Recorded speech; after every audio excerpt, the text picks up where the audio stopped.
আমার দাদা নেই, যারা আছে তারা সকলেই আমার থেকে অনেকটা করে ছোট, মানে সবাই আমার ভাই, আমার থেকে ছোট।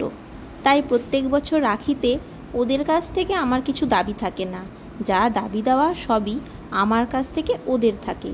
কিন্তু এবারের রাখিতে আমার একটা দাবি ছিল ওদের কাছে। ওদের কাছ থেকে এই রাখিতে আমি যেটা চেয়ে নিয়েছি সেটা হচ্ছে নারী জাতির সম্মান। আমি ওদের বলেছি, কোনো মেয়েকে যদি ভালোভাবে সম্মান করতে না পারিস তবে কখনো তাকে অসম্মান করিস না, অসম্মানের হাত থেকে মেয়েদেরকে অন্তত রক্ষা করিস। জানি না কতটা ওরা আমার কথাটা রাখতে পারবে, তবে জানি আমার এই কথার অসম্মান ওরা কখনো করবে না।